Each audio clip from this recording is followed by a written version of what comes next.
একদম সুন্দর।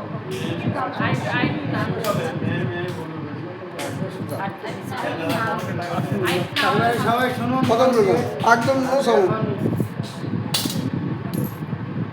বন্দে গুরু নিশা ভক্তা নিশা মিশায় অবতারকান তৎ শক্তি তৎপ্রকাশন শ্রীকৃষ্ণ চৈতন্য সংঘকাম বন্দে শ্রীকৃষ্ণ চৈতন্য নিত্যানন্দ সহদীতৌ গৌরদয় পুষ্পবন্তৌ চিত্রৌ ছন্দৌ তমোনুদৌ যদদ্বৈতং ব্রহ্মোপনিষদি তদয়পি যস্য তনুভাব জয়াত্ময়ন্তর্যামী পুরুষ ইতি সহস্রাংশ বিভব ষড়ৈশ্বর্য পুণ্যজায় ভগবান শাসয় ময়া না চৈতন্য জগজ্জগতি পরতত্ত্বাং পরমিহ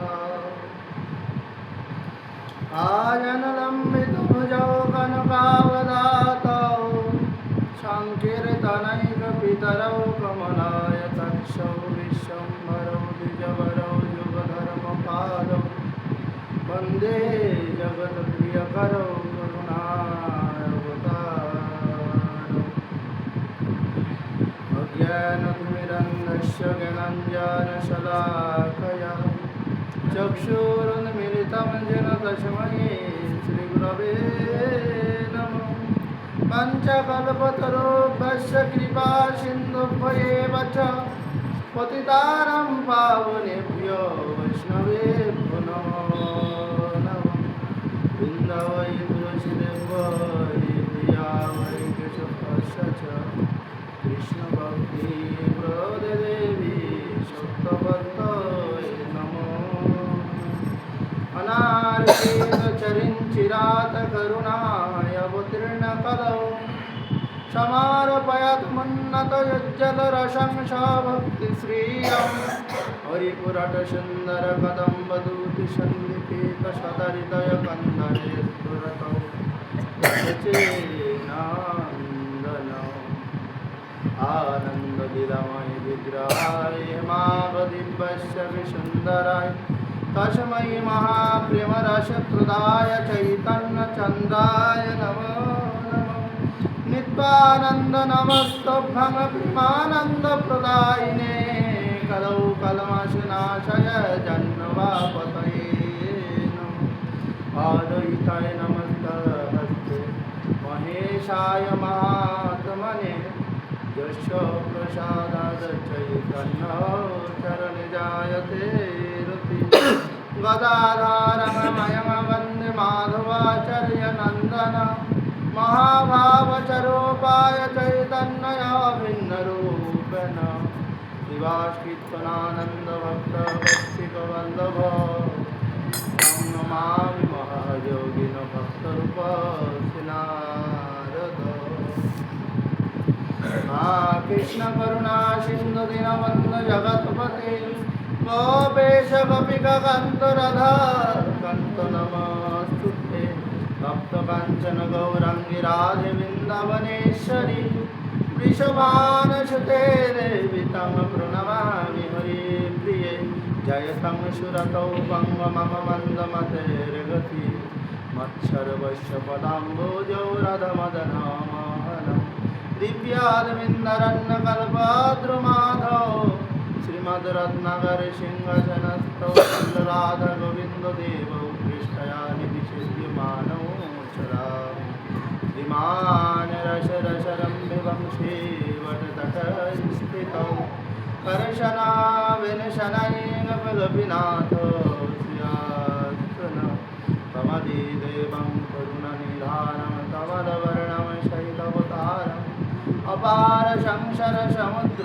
सेतुं भजमहे भगवद् स्वरूपं श्रीमद्भागवतं नमामि सारतरहु अज्ञानतनापि ज्ञानति सर्वगमनपि नमः भगवते वासुदेवाय नमः निगमकल्पतरुर्गलितं फालं सुखमुखादमृतध्रुवसंयुक्तं श्रीमद्भागवतो रसमालयं मुहुरहरसिका भूरिभावुक नहं तिष्ठामि वैकुण्ठे योगिनं हृदयन च मदभक्तजत्रो गायन्ति तत्र तिष्ठामि नारद तुलसीकाननं यत्र यत्र पद्मवनानि च पुराणं पठनं यत्र तत्र सन्निहितोऽपि नारायणं नमस्कृतं नरं चैव नरोत्तमं देवीं सरस्वतीं व्यासं ततो जयामुदीरये श्रीकृष्ण चैतन्य प्रभु नित्यानन्द श्री अद्वैत गदाधर शिवासादि गौरभक्तवृन्द जय रूप सनातन भट्ट रघुनाथ शिव गोपाल भट्ट जय जय हरि चरणवन्दन जय भक्तगष्टीरि सहित गौरंग जय जय सुनिले चैतन्य कथा श्री गौरंग महाप्रभु मोरे जीवदानुवाद তাহা বিনা ভালো মন্দ কিছুই নয় সকল শ্রোতা ভক্তের চরণে দণ্ডবত করি সবে মিলে চরণ ধরি দেও কৃপা সিন্ধু দাস মর হৃদয় বিলাস গোরা গুণয় আশা করে তার বিনোদাস হরে কৃষ্ণ কৃষ্ণ কৃষ্ণ হরে হরে हरे राम राम राम हरे हरे ओम नमो भगवते वासुदेवाय ओम नमो भगवते वासुदेवाय ओम नमो भगवते वासुदेवाय जय जय निताय गौर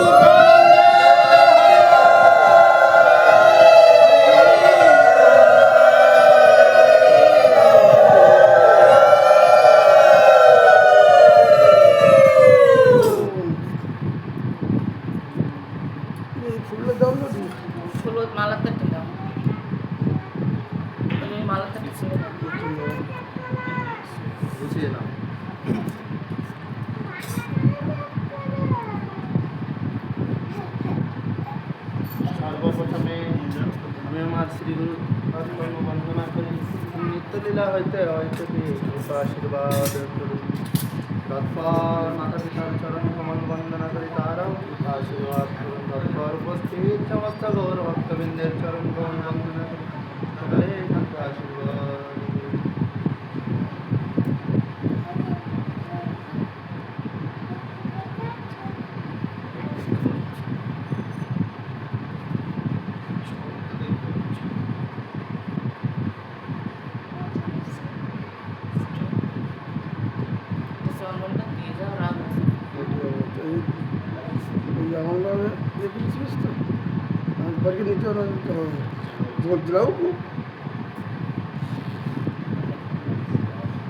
আমরা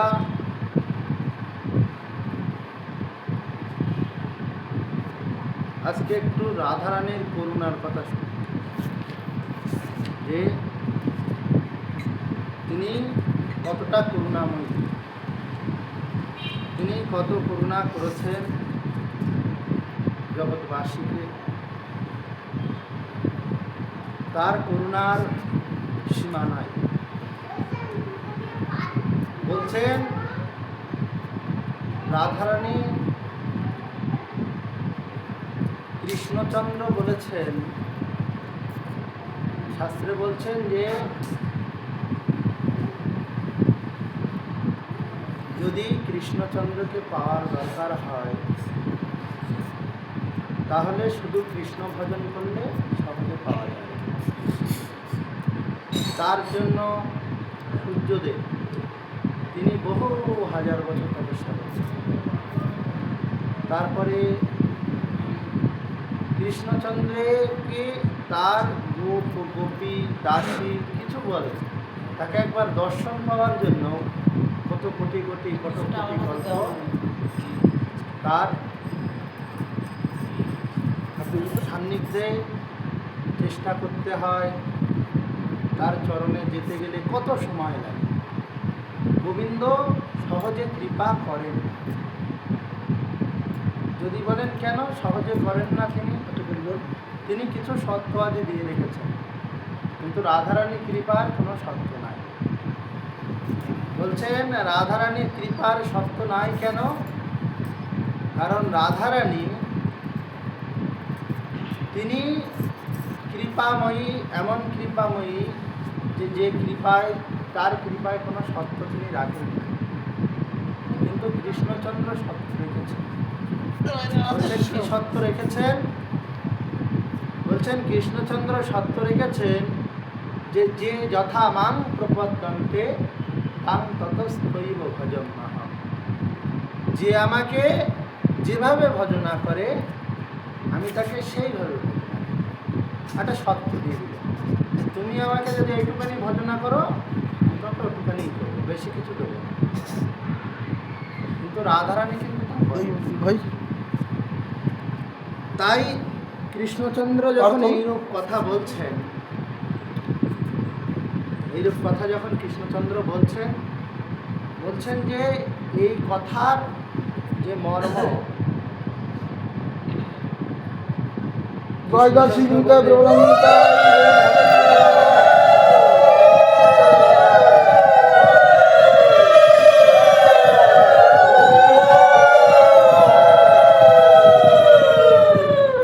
বলছেন যখন কৃষ্ণচন্দ্র এই কথা বলেছেন তখন যতই তিনি কৃপা করুন না কেন তার কিন্তু একটা শর্ত আছে, যে যতটা ভজন করবে ততটুকুই পাবে, তার বেশি কিছু পাবে না। পাবে কি? যে যতটুকু কাজ করবে তার ততটুকু ফল। কর্ম করো, ফলের আশা করো না, ফল আমি দেবো, কিন্তু তুমি যতটুকু কর্ম করবে ততটুকুই পাবে। তাই কৃষ্ণচন্দ্র যখন এইভাবে বলছেন, তিনি আরও সত্য দিয়েছেন। বলছেন যে আমি তো সত্য দিলাম ভজন সাধনের, কিন্তু তিনি তাও একটা সুযোগ দিয়েছেন, সুন্দর সুযোগ। কি সুযোগ দিয়েছেন? বলছেন তিনি একটা দারুণ সুযোগ দিয়েছেন জগৎবাসীদের জন্য, একটা অফার যাকে বলে। সে অফারটা হলো এই যে অফারটা দিয়েছেন যে বলছেন গীতাতে, জং জং বাপি স্মরণম ত্যজন্তে কলেবরম। আমার ভক্ত বা যেই হোক, সে যেভাবেই হোক, যখন মৃত্যুকাল উপস্থিত হবে দেহ রাখার সময়, সেই সময় যদি সে একবার আমার নাম উচ্চারণ করে, সেই সময় যদি সে একবার আমার নাম উচ্চারণ করে, একবার, বেশি না, যখন দেহ রাখবে, দেহ ত্যাগ করবে, সেই সময় একবার নাম যদি করে বা আমার চিন্তা তার মাথায় একবার আসে, তাহলে আমার চরণ শক্তি প্রাপ্ত হবে, কেউ আটকাবে না। এটা হলো তার অফার। যে এই জন্য আমরা তো জানি না যে আমরা জগতে কত কত অপরাধ, কোন জন্মে কত কি করে রেখেছি।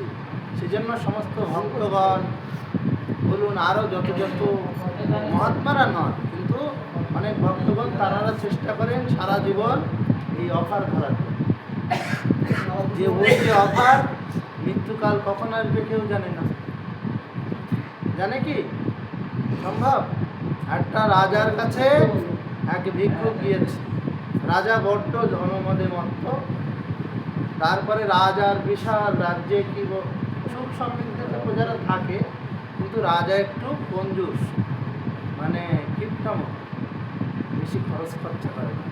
এদিকে ভাণ্ডার পরিপূর্ণ, কিন্তু কোনো কারো সহযোগিতা চাইলে বলে কি নাই, কিছুই নাই, আমার তাই ভাণ্ডার ফাঁকা, তোমাদের কী দেব। তা সেই সন্ন্যাসী বাবা তিনি বুঝতে পেরেছেন যে রাজা বিশাল ব্যাপার, এত কিছু থাকার সত্ত্বেও না কাউকে কিচ্ছু দিতে চায় না।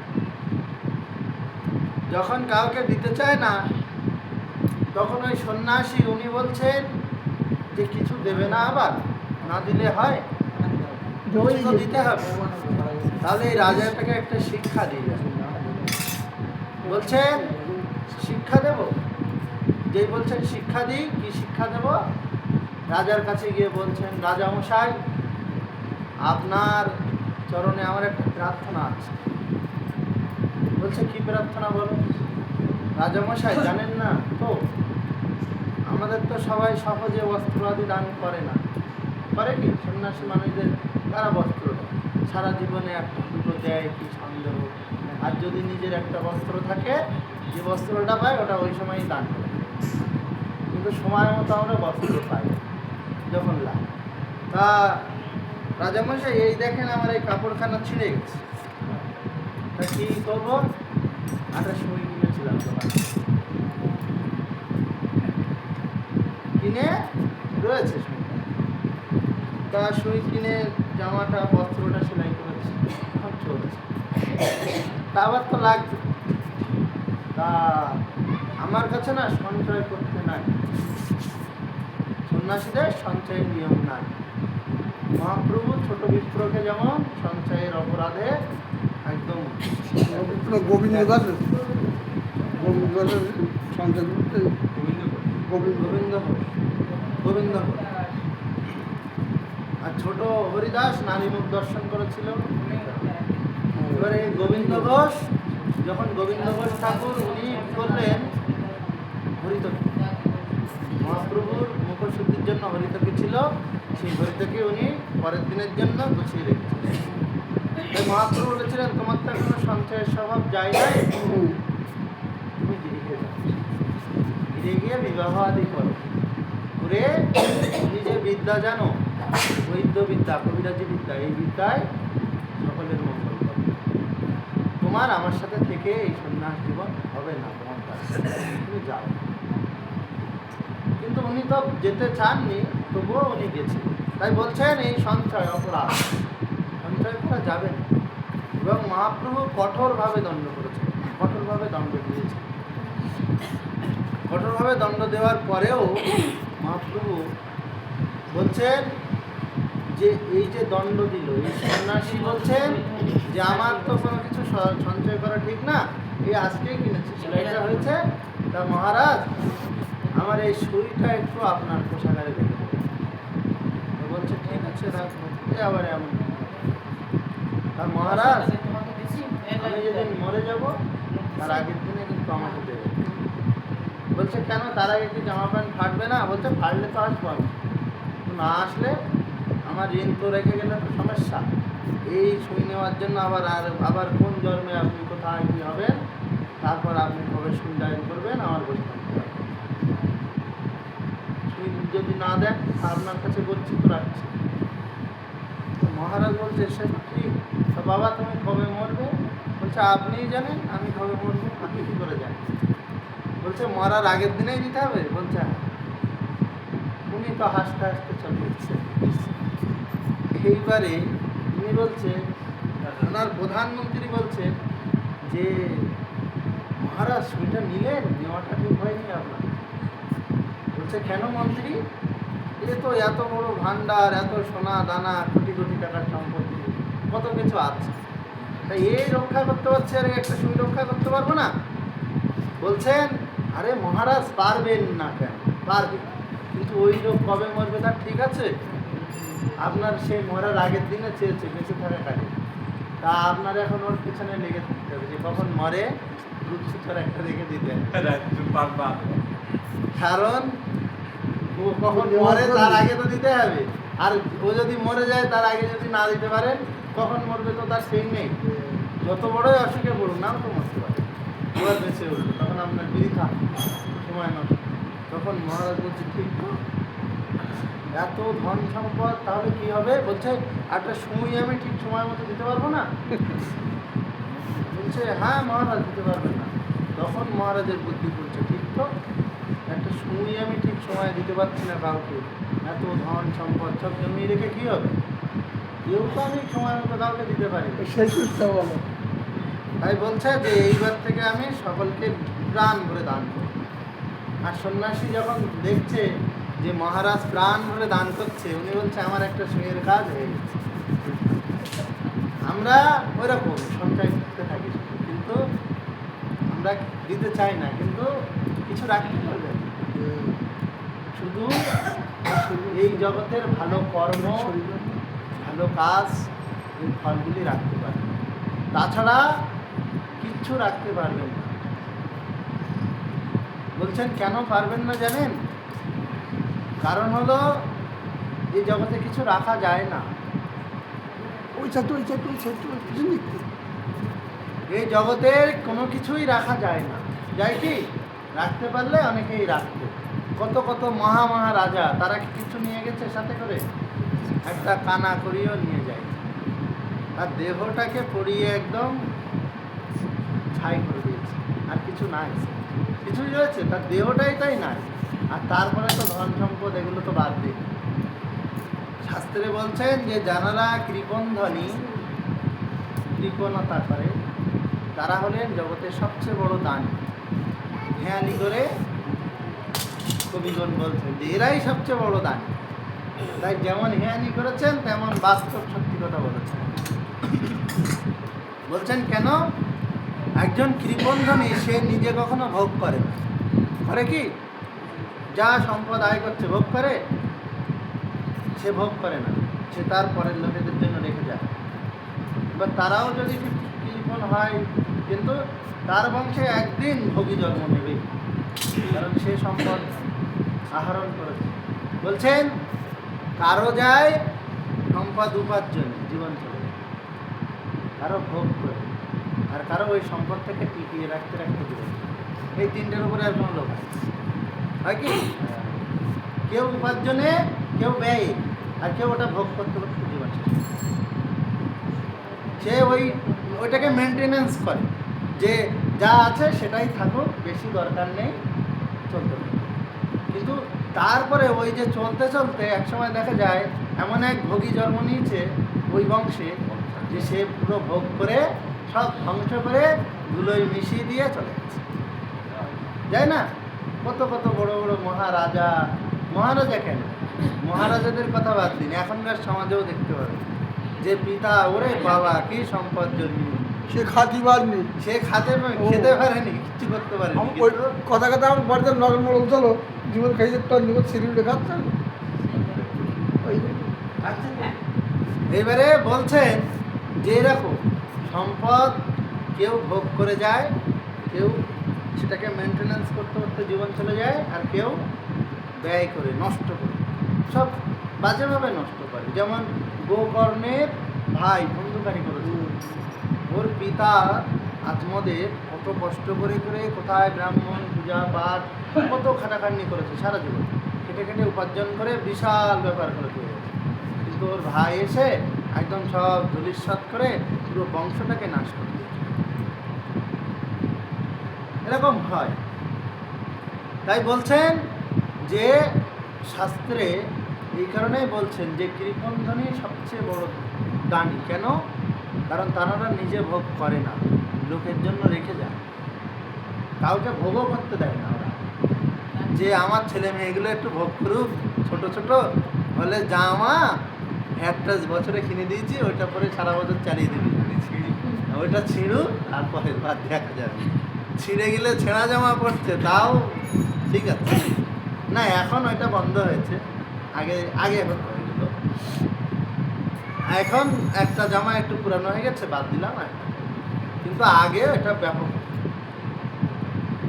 এরকম আরও অনেকভাবে সঞ্চয় করতে চায়, কিন্তু ওই সঞ্চয় বলছেন সঞ্চয় যতটুকু প্রয়োজন ভবিষ্যতের জন্য ঠিক আছে, কিন্তু অতিরিক্ত সঞ্চয়, কারণ এই ধন সম্পদ কেমন জানেন তো, জোয়ার ভাটা নেই, যখন আসবে তখন কিছু গচ্ছিত রাখুন, কিন্তু তার সাথে সেই সময়ে সাধু সেবা, বৈষ্ণব সেবা এগুলো করে রাখুন, কারণ এইগুলো করে না আপনার ছেলেমেয়েরা আপনাকে কোনো ফল দেবে, যে এই কাজ করবে সেই ফলটা পাবে।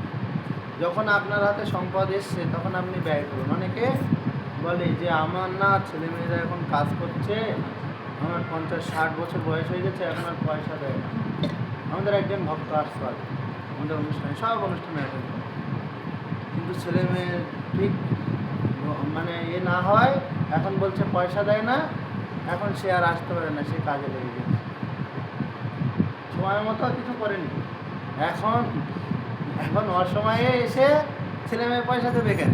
তুমি সময়ে যখন ছিল তখন তাদের মানুষ করেছো আরও বিশালভাবে জমি, তখন কিছু ভক্ত সঙ্গ বা ছেলে মেয়েগুলোকে কম করে ভক্ত সঙ্গে পাঠাতে, তাদের ভক্তের ভাবধারা বোঝাতে, তাহলে না তোমার এখন মনে হচ্ছে বয়স হয়ে গেলে তাদের সম্মান কেউ করে না, করে যে কাজ করতে পারে না, যে কিছু পারে না। কিন্তু এখানে এতগুলো বয়স্ক মানুষ আছে, এরা কি কেউ কম সম্মান পায়? কিছু সম্মান না পায়, ওদের সময়টা তো এই 2 ঘন্টা ভালোভাবে তো কাটে, সময়টা তো যায়।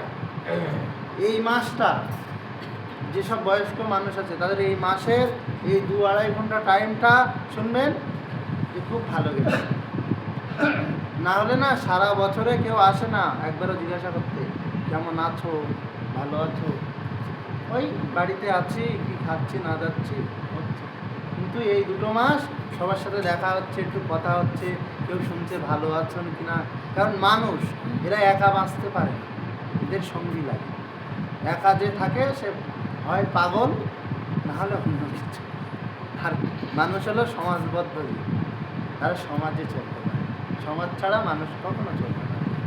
একসাথে একজন থাকলে তার সাথে কেউ না কেউ আছে, না হলে সে একা থাকতে পারবে।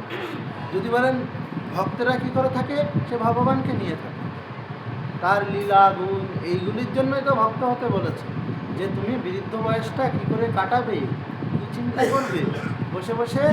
তখন তুমি চলতে পারবে না, থাকবে শুয়ে, এসে এসে বলবে এই কী করছো, এই দেখো কী করে রেখেছে, এরম বলবে। কিন্তু তুমি তখন শুয়ে শুয়ে কী করবে? তখন ছেলের কথা চিন্তা করবে, নাতির কথা চিন্তা করবে, বৌমার কথা চিন্তা করবে, কোনো লাভ হবে না। কিন্তু গোবিন্দের কথা চিন্তা করলে অনেক সময় চলে যাবে। কেন না, এই অষ্টকালীয় লীলা, 8 কালে 8টা লীলা আছে। বয়স হয়ে গেলে কম ঘুম হয়, 4-5 ঘন্টায় মোটামুটি ঘুম সমাপ্ত, আর লাগে না। ওরে বাবা বিশাল ঘুমিয়ে ফেলেছে। 2-1 তো 1-2 ঘন্টা পড়লেই মনে হয় কি বাবা আর ঘুম আজকে আর হবে না। তখন কি করবেন, ওই যে 20-22 ঘন্টা করে, তখন ওই সময়টা কাজে লাগানোর জন্য। তখনকার একাকিত্ব, এটা হলো ধরেন ভজন সাধন আমার কোনো কাজে লাগলো, কিন্তু তবুও একাকিত্বটা কাটাতে পারবে। যে একজন বৈষ্ণব যে হয়েছেন, এই দাদু, এখন উনি সম্মান পায় কেন সবার কাছে? উনি এই ভজন শিখেছেন, নাহলে সম্মান দিত? ওনাকে দেখলে জয় নিতাই, দণ্ডবাদ, কেউ চরণ ধরে। কিন্তু একটা সাধারণ মানুষকে দেখে বলুন তো, কেউ বলবে? কিছু বলবে না। কেন বলবে না?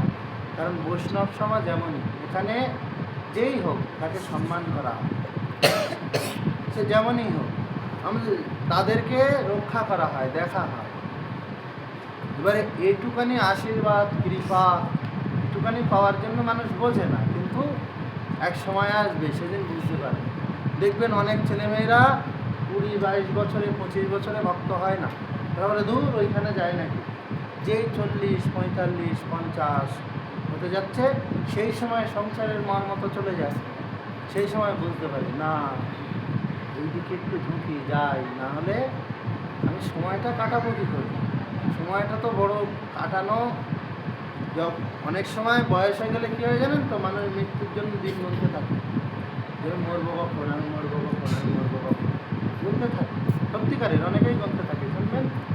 অনেকে বলে যে আমি মরবো কখন, ভগবান আমাকে নিচ্ছে না কেন?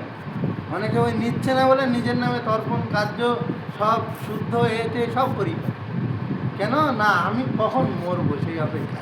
কিন্তু ভক্তগণ মরতে চান না, তারা বলেন যে যতদিন বাঁচবো তত বেশি হরিনাম করব, আর যত বেশি হরিনাম করব তত বেশি ভগবত চরণে তত ভালো জায়গায় আমার তত ভালো জায়গায় আমি যেতে পারবো। সেই জন্য ওনারা এই ভগবানের লীলা সাধন ভজন এগুলোই করে বাঁচতে চান। এই জন্য এনারা মৃত্যুর জন্য দিন গুনতে থাকেন না, এনারা মৃত্যুকে কখনো ভয় পান না। তাই বলছেন রাধারানী কেমন কৃপাময়। তিনি এই কৃষ্ণচন্দ্র যখন বলছেন যে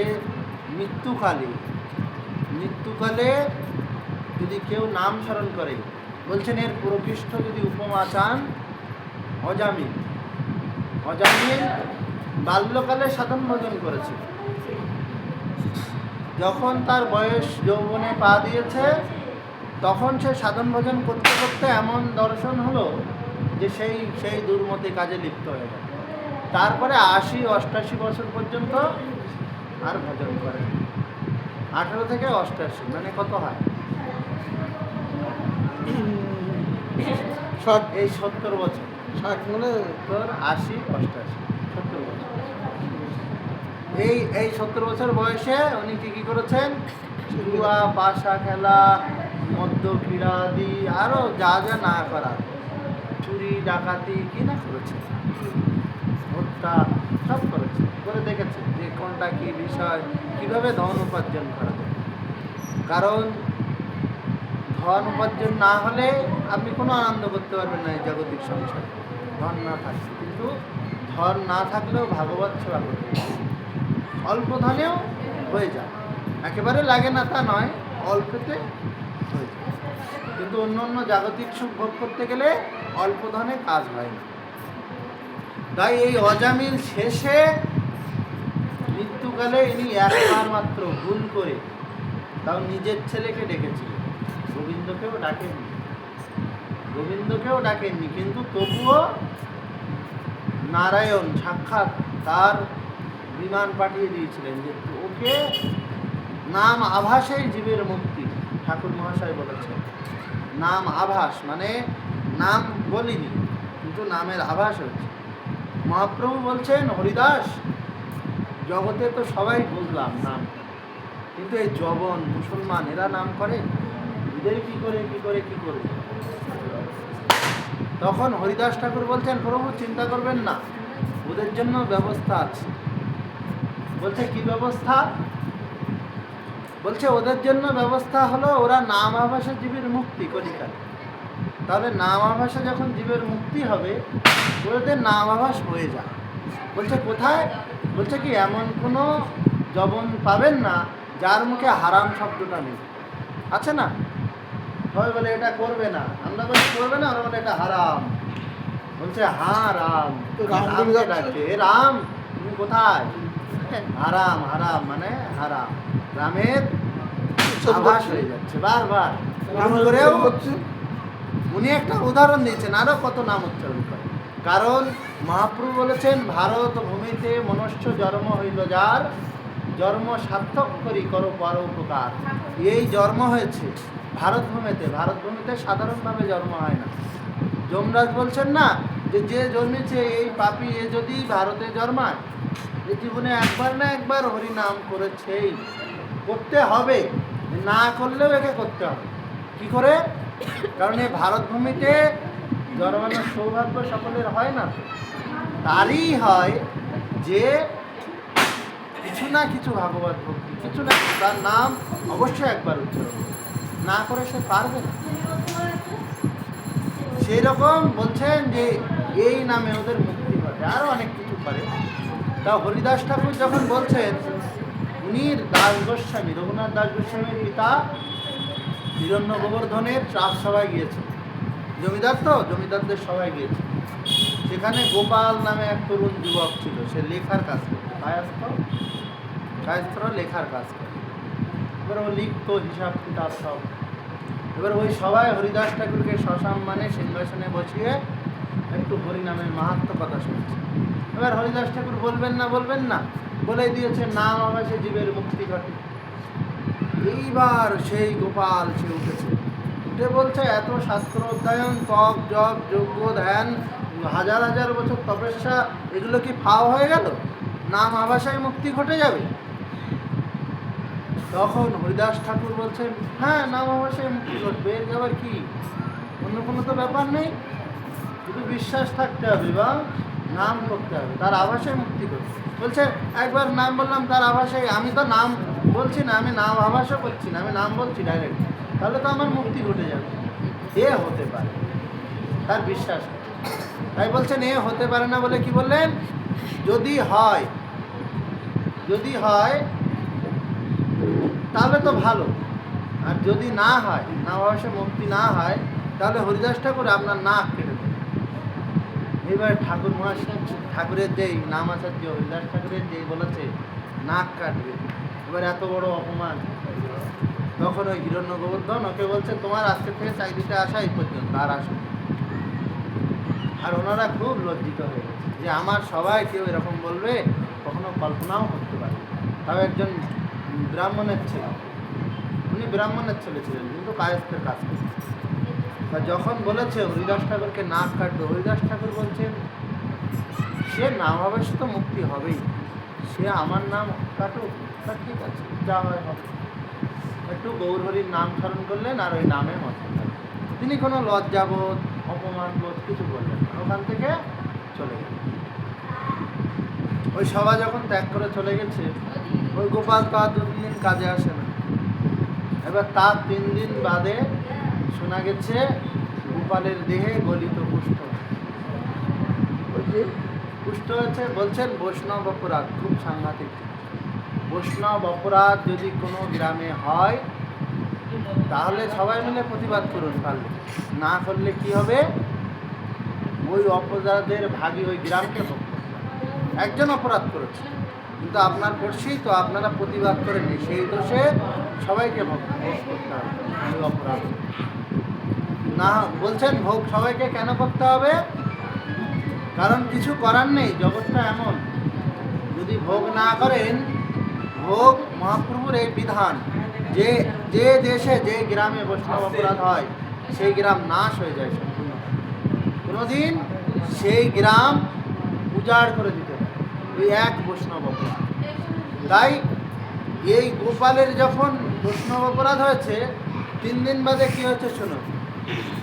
3 দিন বাদে বলেছিল না হরিদাস ঠাকুরের নাক কাটবে, ওর নাকটা পচে খসে পড়ে, ওর নাকটাই পচে আর নেই। তখন সবাই বলছে ঠাকুরের চরণে অপরাধ করেছিস, দেখ তোরই নাক নেই, কার নাক কাটবি, তোরই নাক কাটা গেছে। তারপর থেকে তার আর কথা কোনো শাস্ত্রে নাই। তাই বলছেন বৈষ্ণব অপরাধ এমনই, বৈষ্ণব অপরাধ যদি হয় ভুলেও করবেন না। কারণ বলছেন চৈতন্য চরিতামৃতে বলছেন ক্ষুদ্র অপরাধ হলেও মহা ভজনেতে পড়ে যায়, বার অল্প স্বল্প অপরাধ হলে। তাই বলছেন কৃষ্ণদাস কবিরাজ গোস্বামী পাদ, উনি কি বলছেন, উনি বলছেন যে বৈষ্ণব অপরাধ যদি উঠে হাতি মাথা ছিন্ডে যায় বা শুকি যায়, সেই ভক্তিলতার পাতা বা সেই গাছটাই শুকিয়ে যায়। বলছেন যে কখনো যদি কোনো বৈষ্ণবের চরণে অপরাধ হয়, ভুলবশত, জানতে অজান্তেও অপরাধ, আপনি হয়তো অপরাধ করেছেন আপনি জানেন না, কিন্তু যার চরণে অপরাধ করেছেন সে অপরাধটা গ্রহণ করেছে যে আমার চরণে অপরাধ করেছে, বা সেও হয়তো জানে না, সে একটু রুষ্ট হল, ওটুকানিতে যথেষ্ট অপরাধ, আর কিছু লাগে না। যদি অপরাধ হয়ে যায় তখন কি হবে, তখন আর বাঁচার কোনো রাস্তা নেই। তখন যে এত কষ্ট করে আপনি ভক্তি কল্পলতা লাগালেন সেই লতা সব নষ্ট, এই কথা পরে আবার দেখবেন, ঠিক আছে। তাই বলছেন রাধারানীর কেমন করুণা, কৃষ্ণচন্দ্র তিনি বারবার বলছেন, তিনি অনেকগুলো বিধান দিয়েছেন যে এই করতে হবে, এই করতে হবে, এই করতে হবে, না হলে আমাকে পাওয়া যাবে না, এরকম বিধি মানতে হবে, সাধন ভজন করতে হবে। কিন্তু রাধারানী বললেন আমার জন্য সব কিছু লাগে, কারণ ভগবান অনেক সময় কৃপা করতে চান না। যেমন অক্রুর মহারাজ, তিনি যখন মথুরায় নিয়ে যাচ্ছেন কৃষ্ণচন্দ্রকে রথে বসিয়ে, তখন তিনি জানেন না তো এনারা ভগবান, ভাগবত অংশে জন্ম শুনেছেন কিন্তু সাক্ষাৎ ভগবান সেটা তো জানেন না। তখন বলছেন যে উনি চারিদিকে কি করলেন, ওনার যে রথ সেই রথে বসিয়ে দিলেন, রথের পিছনে ওরা ছুটে আসছে যে পাহারা সবসময়, কংসের কোনো যেন অনুচর নাই, সেই রাস্তায় আস্তে আস্তে তো মেরে ফেলতে পারে, তখন আর কে দেখবে, না হয় কোনো স্থানে গেলে সেই জায়গাটা পাহারা দিলাম, ঠিক আছে, কিন্তু রাস্তায় চলতে চলতে যদি দূর থেকে কোনো স্বর নিক্ষেপ করে দেহে লাগলেই তো প্রাণ শেষ, প্রাণ না। তাই উনি চারিদিকে পাহারার ব্যবস্থা করেছেন, কোথায় দূরে পর্বতের ওপর থেকে কংসের সৈনিকরা কীভাবে পদচারণা করছে কিভাবে তাদের সৈনিকরা চলছে, কোন পথ দিয়ে যাচ্ছে, সব লক্ষ্য রেখেছে। মানে বিভিন্ন রকম, যেমন একটা যোদ্ধার চিন্তা হয়, যেমন একজন সেনাপতি তিনি কি করে কাউকে রক্ষা করবেন, যেমনভাবে চিন্তা হয়, উনি ওইভাবে সব ব্যবস্থাপনা করেছেন। ব্যবস্থাপনা করে তখন কৃষ্ণচন্দ্র শুনছেন যে কাকা, অক্রুর কাকা ছিলেন ওনাদের, কাকা এই যে আমাদের পিছনে এই সৈনিকরা এরা কোনো গুপ্তচর নয় তো? ওনারা আবার ভালো করে দেখছেন, বলছেন না না এ আমারই লোক, এরা এই যে 5 জন আসছে এরা সব আমার সাথেই চলছে, এ আমার লোক, এদের কাছে আমরা এদের দেখলে সংকেত আছে, আমরা বুঝতে পারি। বলছে ও বাহ, খুব ভালো ব্যবস্থা তো আপনার। তারপরে বলছে দেখো দেখো কৃষ্ণ, ওই দূরে দেখছো পাহাড়ের উপরে আমার কয়েকজন সৈনিক দাঁড়িয়ে আছে, ভালো করে লক্ষ্য করে দেখো। বলছে ওরা কি করছে কাকা? ওরা কংসের সৈনিক ওই পর্বতের ওই পাশে, ওখানে ওদের ডেরার ডালা আছে। এবার ওরা কখন কোন পথে কোনো সৈনিক বাইরে বেরোচ্ছে কিনা তার উপর নজর রাখছে ওখানে, যাতে এদিকে কাউকে না পাঠানো হয়। বলছে ও বাহ কাকা, আপনি তো বিশাল ব্যবস্থা করেছে। বলছে যে চিন্তা করবো না, আমাদের বসুদেব যদুবংশের একমাত্র রাজা, আর সবাই বন্দী, তার একটা মাত্র পুত্র বলরাম, আর তোমরা 2 ভাই, দুজনেই আছো, আর কেউ নাই। তাহলে তোমাদের দুজনের রক্ষার দায়িত্ব আমার উপর। আর তোমরা যদি না থাকো বংশের, তাহলে আমরা কার বলে বলিয়ান হয়ে যুদ্ধ করব? তোমরা যুদ্ধ করার দরকার নেই, তোমরা শুধু বেঁচে থাকো, আর কিছু লাগে না। বেঁচে থাকলে দিলে আজকে হলো বন্ধ হবো। বেঁচে থাকলে যুদ্ধ আমরা করব, যুদ্ধ আমরা করে আমাদের মতো। বলছে কাকা যদি আমরা ওই যে কংসের নগরীতে প্রবেশ করি, তখন যে সভাগৃহে যুদ্ধ হয়, তখন আমরা কি করব? তখন বলছেন যদি সভাগৃহে কংসের যে মানে যুদ্ধের যে সাজ সরঞ্জাম বা যেখানে মল্লযুদ্ধ হবে, ওখানে যদি কংসের সৈনিক আক্রমণ করে, বলছে ওর ভিতরে কংসের সৈনিকদের মাঝে আমার সব গুপ্তচর লুকানো আছে। কেউ বাসন মাজছে, কেউ মালা বিক্রি করে, কেউ এইভাবে, মানে সব গুপ্তচর বসে আছে ওর কোনায় কোনায়। একজন যাদব বীর, তারা যদুবংশের একজন বড় বড় বীর, তারা আমার এত বিশ্বস্ত যে আমার একবার চোখের মাত্র ইশারায় সাথে সাথে তরোয়াল বের করে প্রাণ দেওয়ার জন্য প্রস্তুত মুহূর্তের মতো। এবং আমার এটুখানি ওদের ওপর বিশ্বাস আছে, কংসের যত সৈনিক আসুক না কেন, ওরা ঠিক ওর মাঝখান থেকে তোমাদের ঠিক বাঁচিয়ে নিয়ে কোনো গোপনে ওদের উপর এত বিশ্বাস আছে। বলছে ও বিশাল ব্যবস্থা, মানে কৃষ্ণচন্দ্র ওনারা দেখছেন কতটা চিন্তা করছে ওনাদের প্রাণ রক্ষার জন্য। তখন ওনারা এসে যমুনার পার, যমুনার এপার আর ওপার, যমুনা পার হয়ে যেতে হবে মথুরা, নাহলে কোনো উপায় নাই। এবারে যমুনা পার হবেন, সেই কারণে তখন নেমেছেন। নেমে কৃষ্ণচন্দ্র বলছেন এখানে যদি ধরে ফেলে কংসের সৈনিকরা, বলছে না না এখানেও ব্যবস্থা আছে, আমার ওই পারে কিছু লোক আছে আর এপারে কিছু লোক আছে। এবারে দেখো ওই যে একটা নৌকা বাঁধা আছে, ওই নৌকায় করে যাবে। তো বলছে ওই পারের লোক সজাগ হবে কী করে, বুঝবে কী করে? তখন বলছে আমি সংকেত দেবো, যমুনায় নেবে 3টে ডুব দেবো, 3টে ডুব দিয়ে যদি আমি চলে আসি সংকেত হয়ে গেল। আর তার বেশিরভাগ যদি ডুব দিয়েই বিপদ আছে, ওরা বুঝে যাবে, ওরা ঠিক লক্ষ্য রেখেছে এটা। বলছে ও বিশাল ব্যবস্থা, সৈনিকের যে কর্তব্য। উনি তখন গিয়ে প্রথমবার ডুব দিয়েছে আস্তে আস্তে। তখন বলরামজি বলছেন কানাই দেখ কাকা আমাদের জন্য কি চিন্তা করছে, একবার বুঝিয়ে দে, না হলে না এর চিন্তায় মরে যাবে, পাগল হয়ে যাবে, কারণ আমাদের রক্ষা করবে। এবার যখন বুঝবে যে স্বয়ং ভগবান, তখন আর কোনো চিন্তা থাকবে না, তাহলে বুঝিয়ে দে একবার। কিন্তু কৃষ্ণচন্দ্র বলছে না না থাক থাক, এখন বুঝিয়ে কী হবে, থাক না, চিন্তা করছে, বেশ ভালো লাগছে, ওনার বেশ আনন্দ হচ্ছে। কিন্তু এক ভক্ত আরেক ভক্তের মনের কথা বোঝে, কতটা চিন্তায় থাকে সে বোঝে। তখন বলছে দাদা তুই বলছিস, দেখা দিই। এবার 2 জন গিয়ে প্রথমে অনন্তদেবের ওপরে কৃষ্ণচন্দ্র ওই যেমন রথে বসে আছেন, ওখানেও 2 ভাই জলের তলায় বসে আছে। দেখে অক্রুরজি এক ডুব দিয়ে উঠেছে, আরেক ডুব দিয়েছে, দিয়ে দেখে বলছে হায় হায় এ কি, এরা জলের তলায় কোথা থেকে এসেছে? তারপরে উনি হঠাৎ অনন্ত না হয়ে গেছে, বলে কি ব্যাপার, এটা কি করে সম্ভব? আবার উঠে দেখছে, রথের দিকে তাকাচ্ছে, একবার ভালো করে করে দেখছে, দেখে বলছে কাজী ঠিক না তো, আবার এক ডুব দিয়েছে, দিয়ে এইবারে ভালো করে দেখছে যে এইবারে দেবতাগণ সবাই এবারে আরতি করছে, তখন উনি দর্শন করছেন। করে উনি তখন মনে মনে চিন্তা করছেন, এই ভগবানই কুর্ম, বরাহ, নৃসিংহ, বামন, যত যত অবতার আগে হয়েছে, সমস্ত কিছু সেই 24 অবতারের কথা পর পর পর পর উনি সেই শ্লোকগুলি জানতেন। এবং বলছেন বন্দনে অক্রুত, বন্দনা উনি এত সুন্দর করতে পারেন, ওনার মতো বন্দনা আর কেউ করতে পারে না। বন্দনাতেও ভগবানকে পাওয়া যায়, শুধু বন্দনা, এই যে পাঠের পূর্বে বন্দনা হলো না, এইরকম বন্দনা, বন্দনাও শিখতে হবে।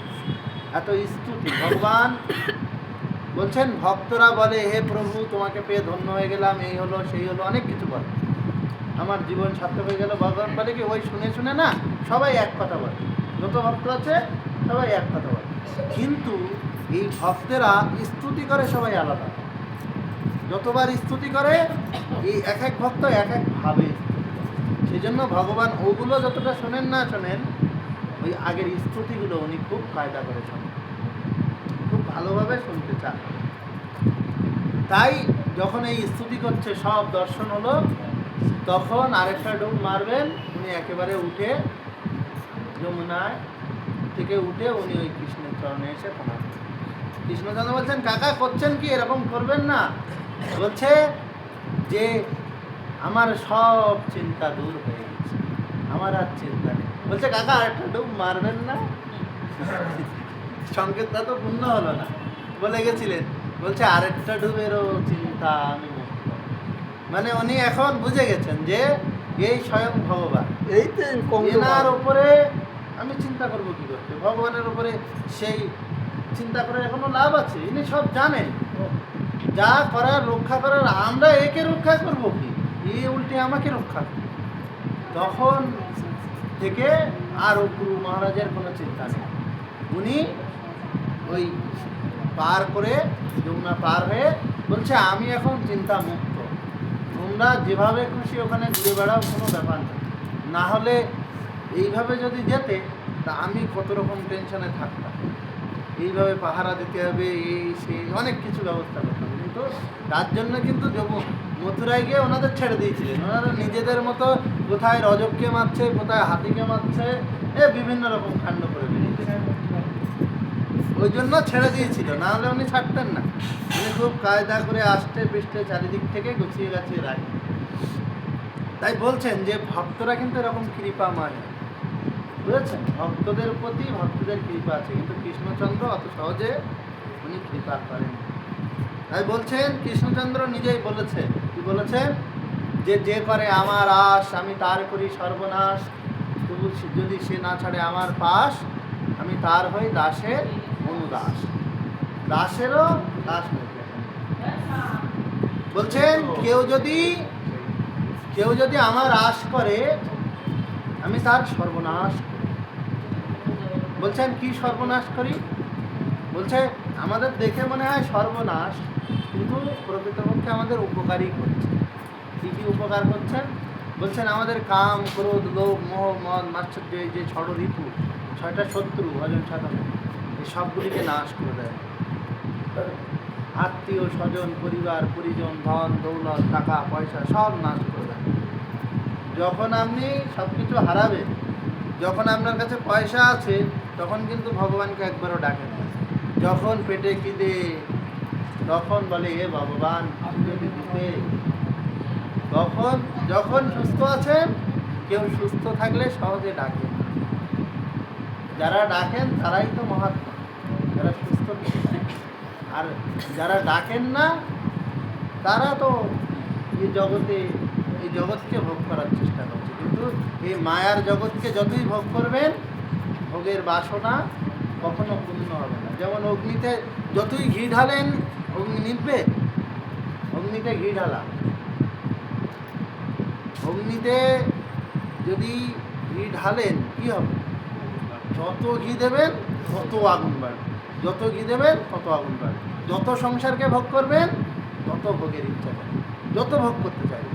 যত ভাববেন একটা সুন্দর বাড়ি আছে, বাড়ি হলে একটা ফ্যান লাগবে, এসি লাগবে, টিভি লাগবে, ফ্রিজ লাগবে, ওরে বাবা সেই খরচ করতে হতে বাড়ির থেকে খরচ বেশি হয়ে গেছে। হয় তাই বলছেন যে যত ভোগ করতে চাইবেন তত ভোগের আকাঙ্ক্ষা বাড়বে। এই ভোগের কোনো সীমা রেখা কিছু নাই। যত চাইবেন, একটুখানি পেলেন তো দেখবেন তার 10 গুণ পাওয়ার আশা। একটুখানি ইনকাম করছে জগতের জীব, সবার ক্ষেত্রে একটুখানি ইনকাম হবে। আমি জানি যে আমার মাস গেলে 10,000 টাকা, কি 15, কি 20, কি 45, কারো 1 লাখ, 1.5 লাখ। যে 1.5, 2 লাখ, 10 কোটিও ইনকাম করছে, তার কিন্তু 10 কোটি টাকা ইনকাম করলেও তার সামনে 1,000 কোটি টাকার রাস্তা খুলে গেছে। খরচ করবে 1,000 কোটি টাকা হলে ভালো হতো, 10 কোটিতে হচ্ছে না। যে 10 টাকা ইনকাম করছে সে 100 টাকা খরচ করবার জন্য রাস্তা খুলে বসে আছে, যে আমি 10 টাকা ইনকাম করছি তো 100 টাকা এক্ষুনি যদি পেতাম না, এই কাজ করতাম, ওই কাজ করতাম, ওই কাজ করতাম, ওই কাজ করতাম, ওই কাজ করতাম। যে ওই 100 কেন 100 কোটি টাকা ইনকাম করছে ডেলি, সেও চিন্তা করছে যে এই 100 কোটি টাকা ইনকাম করলে হয়, এরকম 1000 10,000 কোটি টাকা আসবে এক্ষুনি, এই কাজে লাগিয়ে দেবো। এবার ও যদি কোনোদিন ওই পেয়ে যায়, সে দেখবেন আরও কয়েক হাজার কোটি টাকা হলে ভালো হয়। এরকম যত দেখবেন একটুখানি পূর্ণ হলে আরও আশা, আরও আশা, আরও আশা, এর কোনো শেষ নাই। তাই বলছেন এই যে আশা, এই যে চিন্তা, এর নিবৃত্তি করে দেয়, সব ধ্বংস করে দেয়, সর্বনাশ। এবার সর্বনাশ করে দিলে কি হয়? যার সব সর্বনাশ হয়ে থাকে সে একমাত্র ভগবানের চরণ আশ্রয় ছাড়া তার কোনো উপায় থাকে না। থাকে কি? যার কিছু নাই তার ভগবান আছে, বলে না? যার কিচ্ছু নেই তার ভগবান আছে, আর যার সব কিছু আছে তার ভগবান নাই। কিন্তু অনেকে এই সব কিছু থাকার সত্ত্বেও ভজনা করেছে। যেমন অম্বরীশ মহারাজ, ওনার কি না ছিল?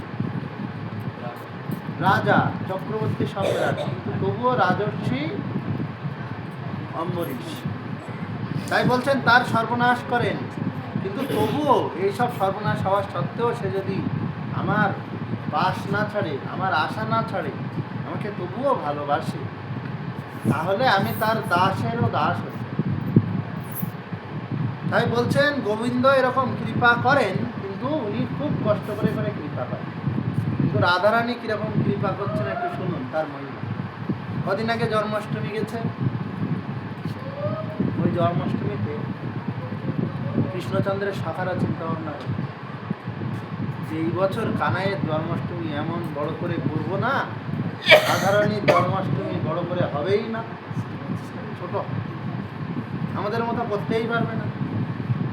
তখন মধুমঙ্গল বলছে যতই বলিস প্রত্যেকবার আমাদের থেকে বল, কোনোবার ছোট পাই। আমরা যতই ভাবনা চিন্তা করে আড়ম্বর করে এই সেই করি না কেন, ও ঠিক আমাদের থেকে বড় করবেই, কোনো এর কোনো মার নেই।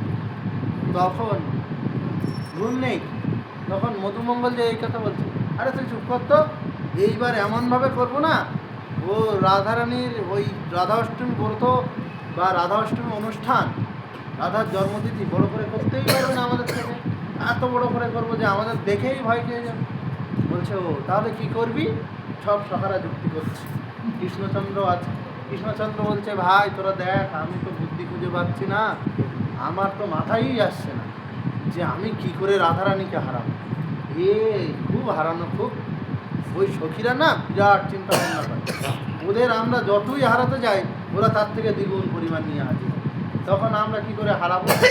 তো বলছে কানাই একটা কাজ কর না, তোর জন্মদিনটা 1 মাস পিছিয়ে দে, তুই এই 15 দিন আগে এসছিস কেন? ওরা আমাদেরটা দেখে দেখে বড় করে করে 15 দিন বাদ, আমাদেরটা দেখতে পাবে না, ওদের জন্মাষ্টমীতে কী করছে দেখে আমরা বড় করে করি।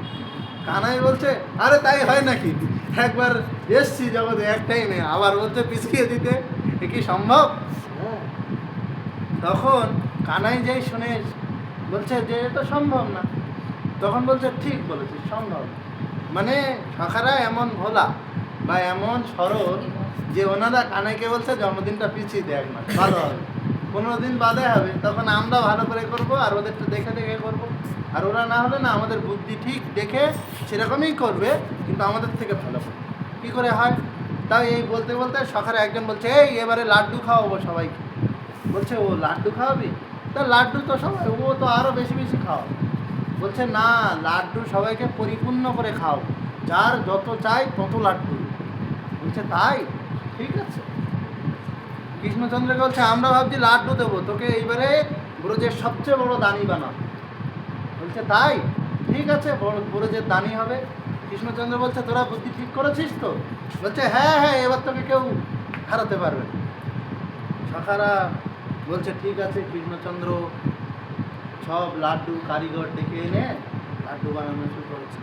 এরকম বড় বড় গোডাউন হচ্ছে লাড্ডু বানিয়ে, যে যা পাত্র আনবে তাই ভরে দিতে হবে। ব্রজবাসী তার সংখ্যা কম নয়, এবার বহু লাড্ডুর পাহাড় বানিয়ে দিয়েছে বানাতে বানাতে। এইবারে যে ব্রজবাসী আসে, ঠিক দরবারে শুনতে এসছে, আসলে ব্রজবাসীদের বলেছে কৃষ্ণচন্দ্র যে যার যেরকম পাত্র সে সেইরকম পাত্র নিয়ে আসবে, ঠিক আছে? এবার ব্রজবাসীরা বলছে, এক ব্রজবাসী তো সবাই তো আর সমান ধনী না, কারো বাড়ি এরম বড় পাত্র আছে, কারো দোকান খোলা নাই বলে এই পাত্র কিনতে পারিনি, এটুকানি আছে নিয়ে এসছে। মনটা দুঃখী যে এইটুকানি পাত্র নিয়ে যাই, দোকানটা খোলা থাকলে না হয় বড় দেখে একটা কিনে আনতাম। দোকানটা খোলা নেই, জন্মাষ্টমীর বাজার, দোকান খোলা থাকে, সারা ব্রজে সবাই আনন্দ করছে, তখন কি লোকে দোকান ব্যবসা করবে? হ্যাঁ, বলছে, ঠিক আছে, ছোট পাত্র যার যা আছে সে তাই নিয়ে এসছে। অনেকে বলছে, আমার তো পাত্র নেই, কী করবো? যাই, কৃষ্ণকে দেখেই আসে। কৃষ্ণচন্দ্র নিজে হাতে লাড্ডু দিচ্ছেন। তখন যারা খালি হাতে গেছে তাদের যে কটা দুই হাতে ধরে সেই কটা ধরে দিয়েছে। সবাই লাড্ডু খেয়ে ভীষণ আনন্দিত, ব্রজবাসীরা খুব প্রণাম করছে। আরে কৃষ্ণের মতো দাতা হয় না, সে সবাইকে বিশালভাবে লাড্ডু দান করেছে। অনেকে এরকম বড় বড় পাত্র নিয়ে গেছে, তাদের সব ভরে দিয়েছে, তারা তাই নিয়ে যেতে পারছে না, এত লাড্ডু দিয়েছে। বলছে, ও তখন রাধারানী গোপীগণ সবাই এসে দেখছে, বলছে, বিশাল ব্যাপার তো, এত লাড্ডু, এত দান, এইবারে আমরা কম্পিটিশন করবো কি করে? সমস্যা তো খুব। তখন বধুমঙ্গলকে গিয়ে বলছে, কি ব্যাপার, এই এত বড় পাত্র আর ওই লোকটাকে একটুখানি দিলি কেন? খুব ধরছে, যাতে মনটা ভেঙে যায়। বলছে, ওর যেরম পাত্র সেরম দেবো না তো, ওকে কি এত বড় দেবো?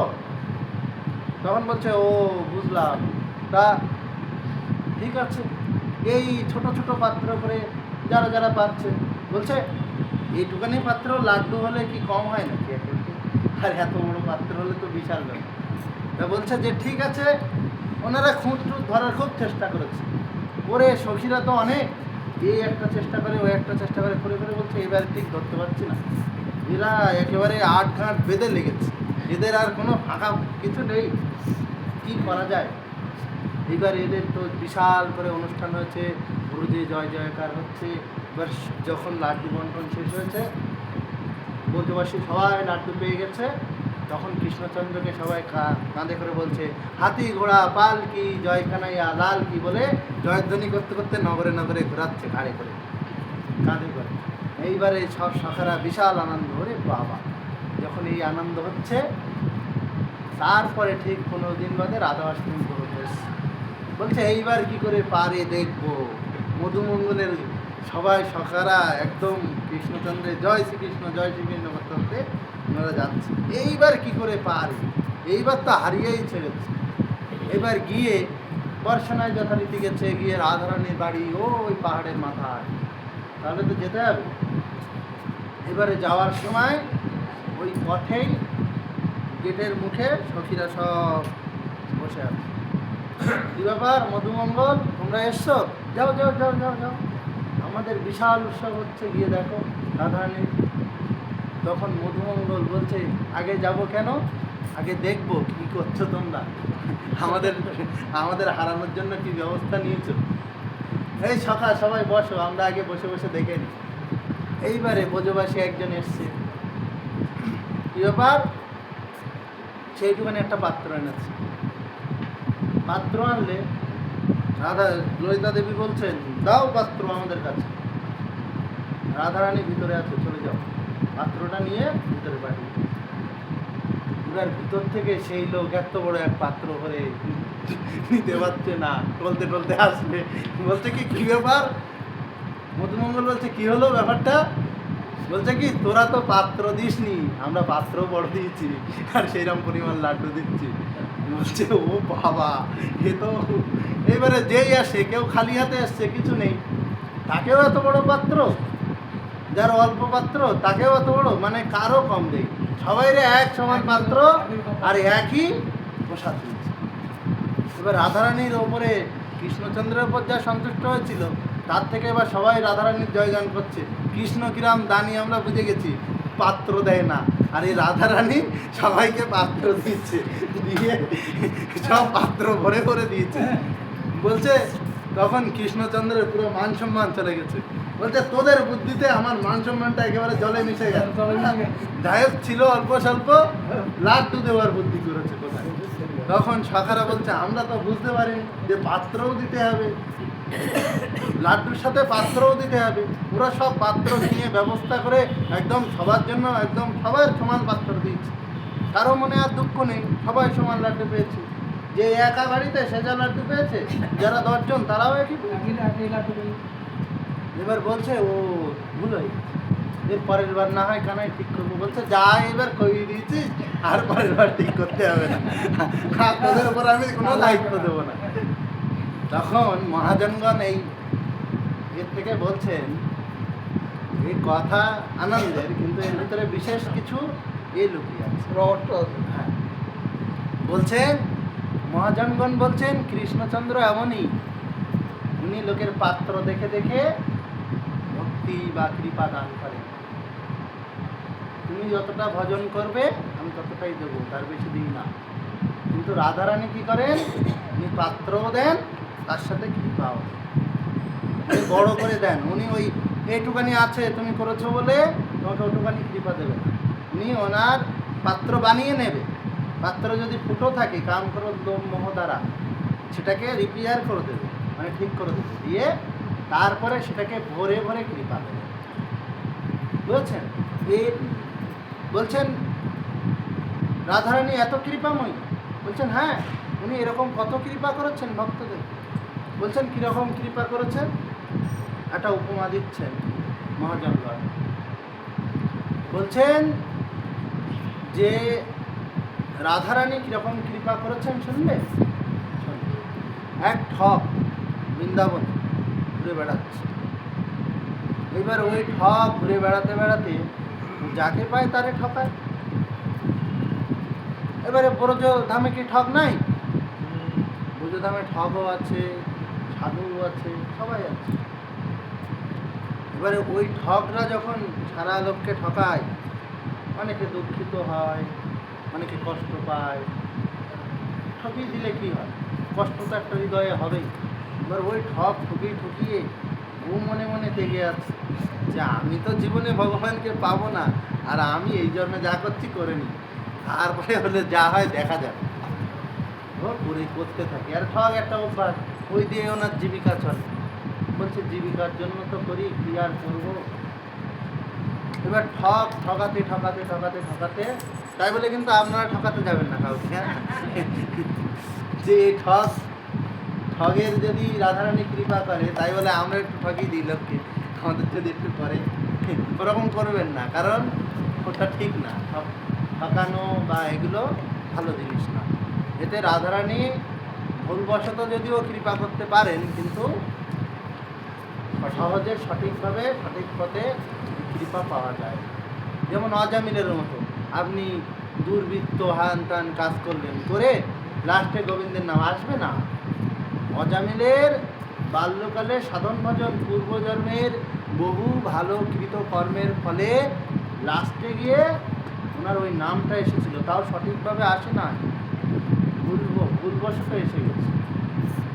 নারায়ণ সঠিকভাবেও আসেন না। ছেলের নাম রেখেছিল, মহাজনের কৃপা ছিল, তাও মহাজন কৃপা করেছে, না হলে আসতো না।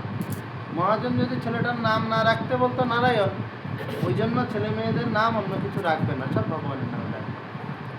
কারণ ভগবানের নামে রাখলে একবার তো ভগবানের নামটা উচ্চারণ করবেন।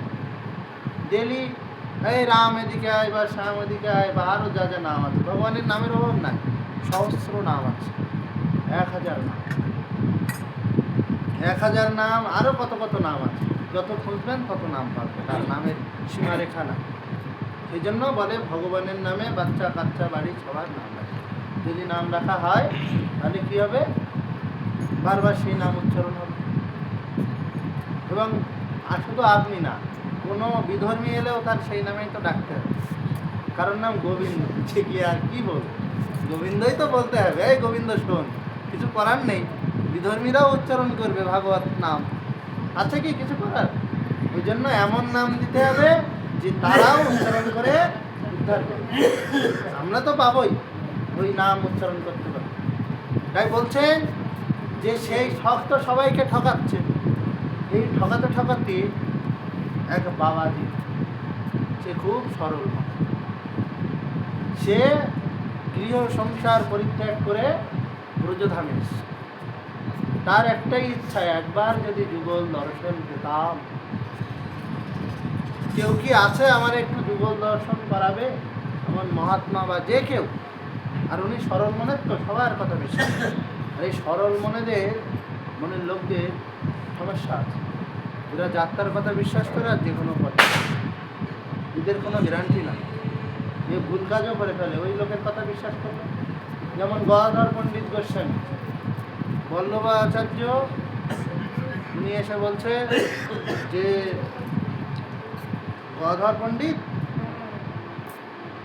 আমি একটা না ভাগবতের টিকা রচনা করেছি। বলছে বেশ। এবার এই উনি এসে যখন মহাপ্রভুকে বলেছে ভাগবতের টিকা রচনা করেছি, প্রভু একটু শোনেন, মহাপ্রভু বলেছে কি, উনি আবার গরম দেখান, কি দেখান জানেন তো? বলে শ্রীধর স্বামীপাদ যে টিকা রচনা করেছেন তার থেকে আমি সুন্দর টিকা রচনা করেছি, তার সাথে বলেছি। এবার যেই বলে বসেছে, মহাপ্রভু বলছে, মহাপ্রভু একটা খুব কড়া কথা বলছে। চৈতন্যতে কবিরাজ গোস্বামী তিনি সহজে কড়া ভাষায় লিখেন, তবুও কিছু কিছু কড়া কথা লিখেছেন। বলছেন, মহাপ্রভু বলছেন যে স্বামীকে না মানে তাকে বেশ্যার মধ্যে করি গণ। যে স্বামীকে মানে না তারে কি করে বেশ্যা বলে? এবারে তখন বলছে কি ব্যাপার, এটা কেন বললেন? বলছে শ্রীধর স্বামী, ওই স্বামীকে যে না মানে উনি যে ভাগবতের টিকা রচনা করেছে, উনার যে টিকা রচনার পদ্ধতি বা ভাব, ওই ভাব জগতের সর্বশ্রেষ্ঠ ভাব। এবার ওই ভাবকে যে না মানে, সেই ভাবের থেকে যে বলে যে আমি আরও সুন্দর করেছি, যদি বলতো যে না আমি ওই আনুগত্য স্বীকার করে লিখেছি বা ওই জাতীয় লিখেছি, ঠিক আছে মানা যেত। তো ও বলছে আমি এর থেকে বিশাল ব্যাপার করি। তখন মহাপ্রভু বললেন, ওই রকম ভাগবত আমি শুনি না। শ্রীধর স্বামীপাদের ভাগবতের উপর ব্যাখ্যা ও তুমি বলতে আসো, যাও যাও যাও যাও। আর উনি জানেন যে এই মহাপ্রভুকে যদি শোনাতে পারে, তাহলে এই লীলাচলের বড় বড় ভক্ত, ওই স্বরূপ দামোদর, রায় রামানন্দ, সবাই আবার এই ভাগবতের এই টিকার মেনে নেয়, না হলে কেউ মানবে। বড় বড় ভক্ত বাংলাদেশে, উড়িষ্যাবাসী, বৃন্দাবনবাসী কেউ মানবে না। তাহলে আমাকে শোনাতে গেলে এই হলো মূল, এই এনাকে শোনাতে, আর এনার মাথাটা খেতে হবে। কার? চৈতন্য মহাপ্রভু। তাই এনার মাথা তো খাওয়া যাচ্ছে না, ইনি তো কঠোর মানুষ। স্বরূপ দামোদরের কাছে শুনেছেন যেটা কি মানা যায়? স্বরূপ দামোদর বলছে একদম না। বলছেন যে স্বরূপ দামোদরের কাছে গিয়ে শুনছেন কেন? বলছেন স্বরূপ দামোদরের যেমন চেকার হয় না, দেখেছেন? চেক করে করে তোলে লোক, এই তোমার টিকিট আছে, দেখি ধরা পড়ে গেছে, চলো নামো গাড়ির থেকে এক্ষুনি। ট্রেনের চেকার হয় না, এক্ষুনি নামো, না হলে হয়েছে, না হলে ফাইন দাও। এবার ওখানে ফাইনের ব্যবস্থা নেই, ওখানে নামিয়েই দেয়।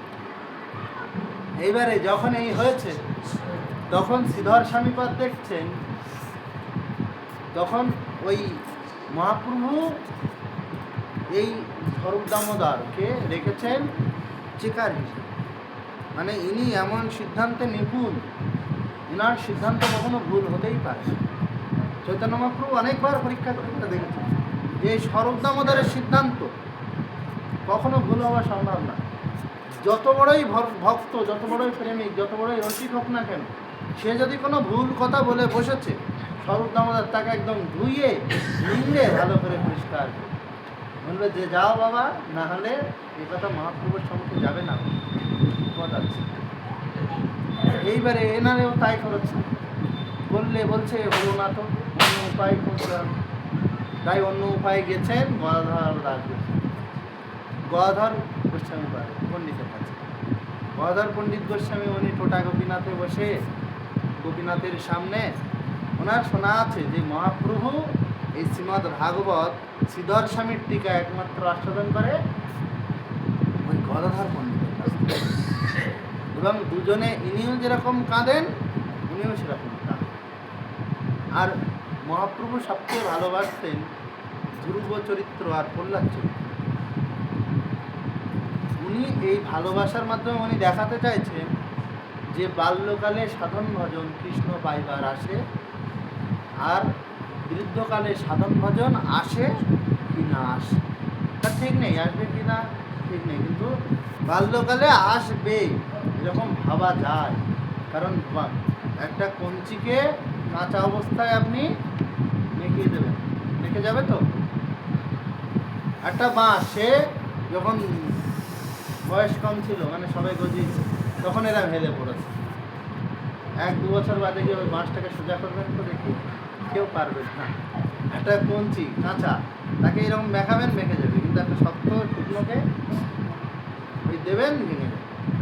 ওইরকম বাল্যকালে সাধন ভজন কৃষ্ণ পাইবার আসে, আর বৃদ্ধকালে সাধন ভজন আসে কি না আসে ঠিক নেই। আবার জমের তরাসে আরও অনেক আছে। এর ছন্দ বাল্যকাল বৃদ্ধকালের উপর অনেক ছন্দ আছে। যেমন আরও বলছেন যে সকাল সকাল ননিমন্থন দধি উঠে ভালো, বাল্যকালে সাধন ভজন, বৃদ্ধ হলে জ্ঞান। বৃদ্ধ হলে আর যদি বলেন হবে না কেন, তখন ওই কাশবেন না একবার রাধে বলবেন। একবার এই দমের কষ্ট হচ্ছে গান গাইতে গিয়ে, হয় না? অভ্যাস না থাকলে না দমের কষ্টই হয়। অভ্যাস করতে করতে করতে করতে বলছেন না, অভ্যাস যোগে হয়। এবারে এই কথাই বলছেন যে ওই যে গদাধর গোস্বামী পাদ গদাধর পণ্ডিতের কাছে যখন গেছে, তখন উনি গিয়ে বলছে আমি একটা টিকা লিখেছি, আপনি একটু শোনেন না, ঠিক হয়েছে কি না। মানে উনি বলছে যদি ভুলভাল বলে ফেলি কেউ শুনবে না, কারণ এ মহাপ্রভুর বিশাল মানে। তখন গিয়ে বলছে একটু ঠিক হয়েছে কিনা শুনুন না। এবার ঠিক হয়েছে কিনা শুনতে গিয়ে কী হবে, ওনার এই রসবোধ ঢুকিয়ে দেওয়া। আপনি যা শুনবেন সারাদিনে তাই কিন্তু বেরোবে, অন্য কিছু বেরোবে না, অন্যরকম বেরোতেই পারবে না। আপনার কানে যা ঢুকেছে গোপনে শোনেন, যেভাবেই শোনেন, দিনের বেলা কখনো স্বপ্ন মুখ থেকে সেটা বেরোবেই, কিছু করার নেই। বারবার বলতে বলতে শুনতে শুনতে শুনতে শুনতে সেই কথাই বেরোবে। এবার উনি বলছেন যে এনার কানে ঢুকাতে ঢুকাতে ঢুকাতে ঢুকাতে একদিন এই কথা মহাপ্রভুর এই রস বুঝে যাবে। তখন মহাপ্রভু যদি একবার ভালোবেসে ফেলায়, তাহলে তো আমার একদম সবাই মানে। এই ভেবে এই নিজের দাম্ভিকতা বা নিজের প্রতিষ্ঠার লালসায় উনি গদাধর পণ্ডিতের কাছে গিয়ে ডেলি ভাগবত কথা শোনাচ্ছেন। তখন মহাপ্রভু বুঝতে পেরেছেন এর কথা রসের ভাব বিরোধ ঘটছে। তখন মহাপ্রভু বলেছে, গদাধর তুমি কার কাছে ভাগবত শুনছো? হ্যাঁ, ওর কাছে একদম ভাগবত কথা শুনবে, ও স্বামীকে মানে না, হ্যাঁ, তার কাছে একদম শুনবে না। তখন গদাধর পণ্ডিত বুঝে গেলেন, কিন্তু এনাকে ভালো ভালাই করে বুঝিয়ে ভালো করে শোনাচ্ছিলেন। এরকম সরল মানুষকে সবাই ঠকাতে চায়। এবারে এনাকে যখন ঠকাচ্ছে, এবারে এই সাধু বাবা এসে সবার কাছে শোনে, যার কাছে যায় ব্রজবাসী মায়েদের কাছে বলে একবার যুগলের দর্শন করি দাও, রাধা গোবিন্দের দর্শন করিয়ে দেবে। ব্রজবাসীরা অনেকেই বলেন যে আমাদের সহজে প্রীতি ঠিকই, কিন্তু আমাদের সেই পূর্বের ব্রজবাসীদের মতো সেই ভাব হয়তো নাই। আবার অনেকে বলেন, অনেক বাবাজিরা বলে আমরা তাই পাইনি, তার ভজন সাধন এই 30-40-50 বছর করছি, তোমার কোথার থেকে দেখা। আমি যদি দেখতে পেতাম না হয় চেষ্টা করতাম, আমি তাই খুঁজে বেড়াচ্ছি। এই করতে করতে সবার ধারে গিয়ে বলে, এর ধারে ওর ধারে ওই প্রসাদ পাই গিয়ে গিয়ে। বৃন্দাবনে তো প্রসাদের অভাব নাই, যার ঝোলা আছে তার জন্য প্রসাদ রাধারানী রেডি করে।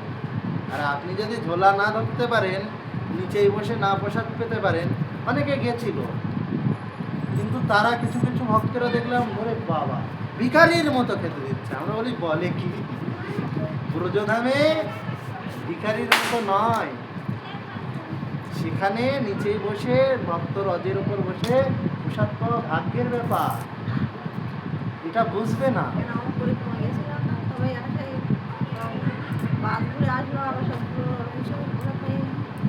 বাস ভরে কত সুন্দর সুন্দর কাপড়, Yes. ওই